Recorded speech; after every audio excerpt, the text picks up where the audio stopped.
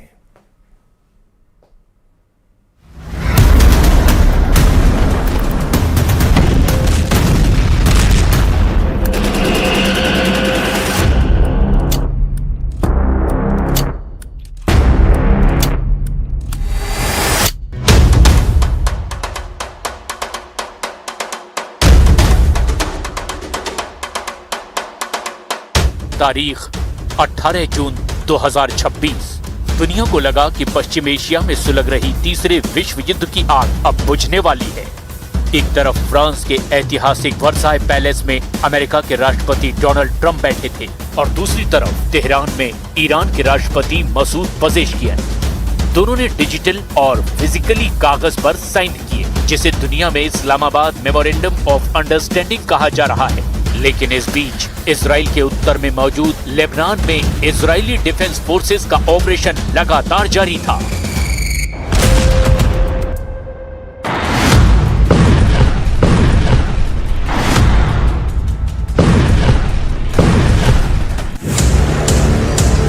भले ही डील लागू होते ही अमेरिकी सेंट्रल कमांड ने ईरान के बंदरगाहों और हॉर्मुज स्ट्रेट पर लगी अपनी नेवल नाकाबंदी को पूरी तरह से हटा लिया।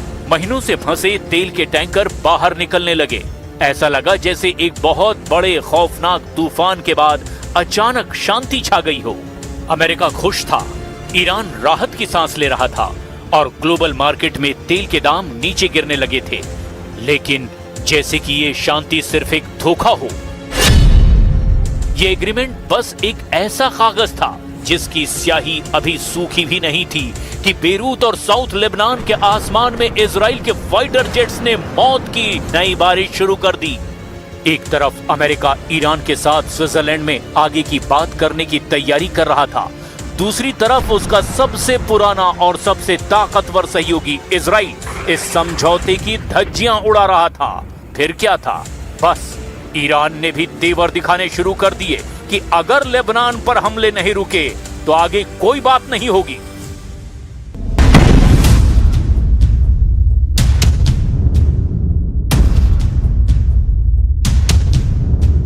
इजरायली मीडिया का कहना है कि इजराइल को इस डील से पूरी तरह बाहर रखा गया था।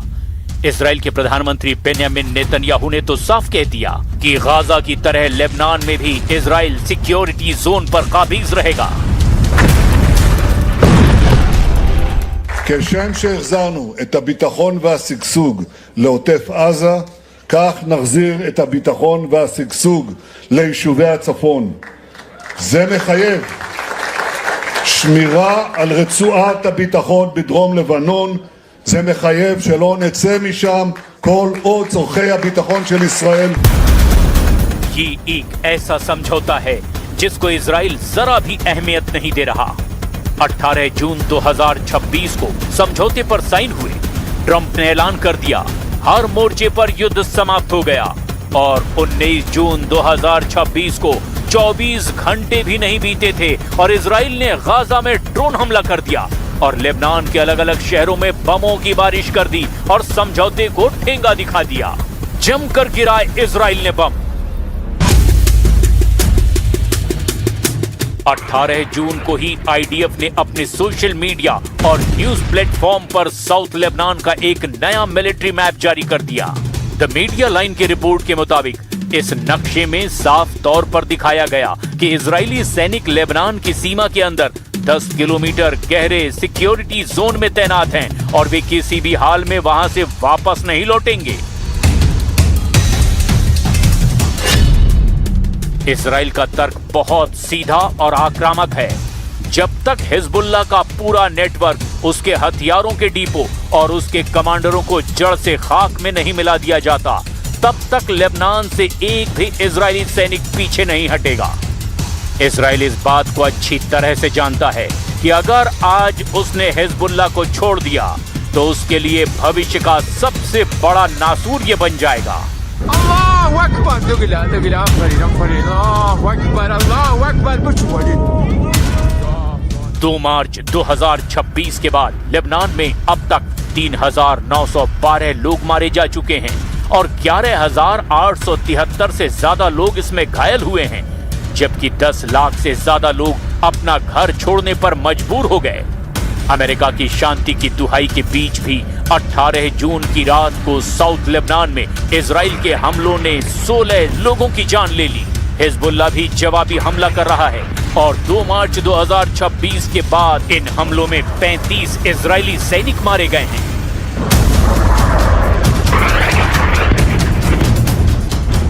खून दोनों तरफ से बह रहा है, लेकिन इजराइल का एक ही मिशन है, हर कीमत पर साउथ लेबनान को एक बफर जोन बनाना। इजराइल के मंत्री ऐलान कर रहे हैं कि हर एक इजरायली मां की आंसुओं का बदला लेबनान की 1000 मांओं के आंसुओं से लिया जाएगा।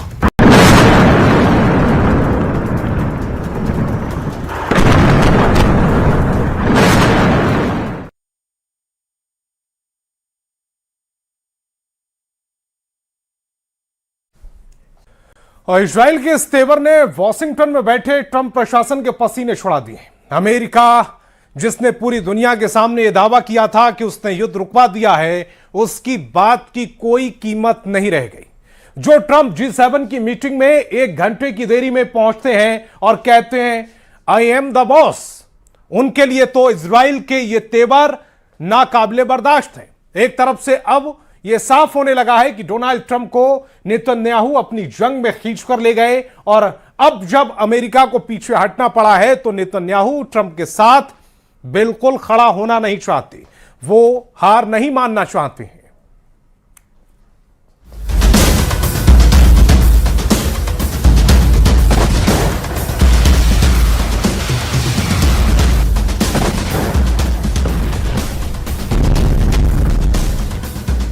यही वजह है कि अमेरिका के उपराष्ट्रपति जेडी वेंस को भी व्हाइट हाउस के प्रेस ब्रीफिंग रूम में आकर इजराइल पर भड़ास निकालनी पड़ी। जेडी वेंस ने इजराइल के मंत्रियों की बयानबाजी को अजीबोगरीब घबराहट और बौखलाहट करार दिया। वेंस का लहजा बेहद सख्त और आक्रामक था। उनकी बातों से लग रहा था कि डोनाल्ड ट्रंप सीधे बेंयामिन नेतन्याहू को खुली वार्निंग दे रहे थे। If I was in the cabinet of the Israeli government, I might not be attacking the only powerful ally that I have anywhere left in the entire world. And the second message I would give to some of those cabinet members, Bibi, to his credit, has not gone down this path, but to some of these cabinet members in Israel who are attacking the President of the United States, the other thing that I would say is that over the last 3 months, 2/3 of the defensive weapons that have protected your homeland have been built by American hands and paid for by American tax dollars.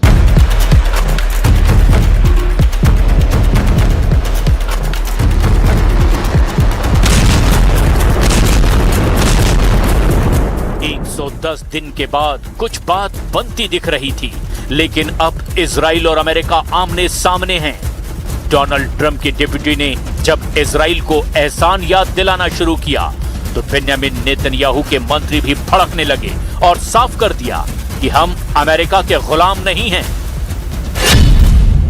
Israel के national security minister Itamar Ben Gvir ने कहा, Trump का समझौता हम पर लागू नहीं होता, इजराइल अमेरिका के अधीन नहीं है।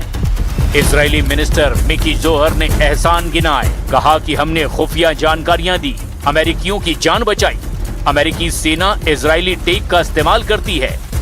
फाइनेंस मिनिस्टर बेजालेल स्मोट्रिच ने कहा, ईरान के साथ हुआ समझौता इजराइल और पूरी आजाद दुनिया के लिए बुरा है।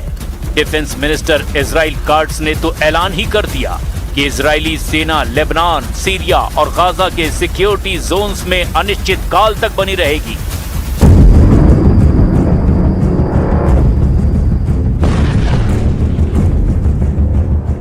अमेरिका और इजराइल के दशकों पुराने और अटूट रिश्तों में अब एक ऐसी दरार आ चुकी है जो शायद ही कभी भर पाए, क्योंकि अब सब कुछ खुलकर होने लगा है। डोनाल्ड ट्रंप ने भी जबरदस्त नाराजगी जताई है।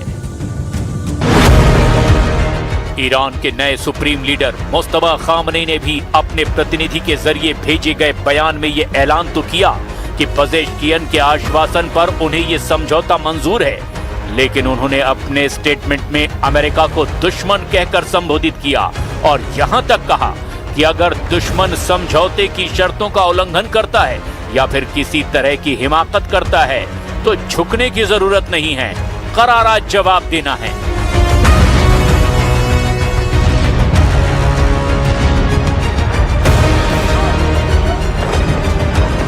ईरान ने साफ कर दिया कि अमेरिका की ये जिम्मेदारी है कि वो इजराइल को लेबनान से बाहर निकाले, और इजराइल तो अमेरिका की सुन भी नहीं रहा।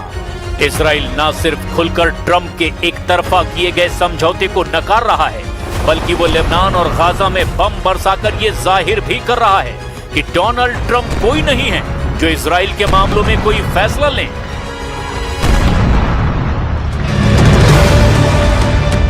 दुनिया भर की मीडिया में हड़कंप मच गया। जिस शांति का ढिंढोरा अमेरिका पीट रहा था वो तो 24 घंटे भी नहीं टिक पाई। अमेरिका ने कागज पर युद्ध जरूर रोक दिया, लेकिन जमीन पर आग अभी भी धधक रही थी। CNN और अल जजीरा की रिपोर्ट के मुताबिक इजराइल ने सिक्योरिटी जोन के नाम पर गाजा, लेबनान और सीरिया में लगभग 1000 वर्ग किलोमीटर जमीन पर अपना मिलिट्री कब्जा कर लिया है। इजराइल किसी भी कीमत पर अपनी सैन्य बढ़त को खोना नहीं चाहता। उसे डर है कि इस डील के जरिए अगर ईरान से पाबंदियां हट गई और उसे $300 बिलियन के कंस्ट्रक्शन फंड का एक्सेस मिल गया तो वो पैसा सीधे हिजबुल्लाह और हमास जैसे प्रॉक्सी गुटों को और ताकतवर बनाएगा।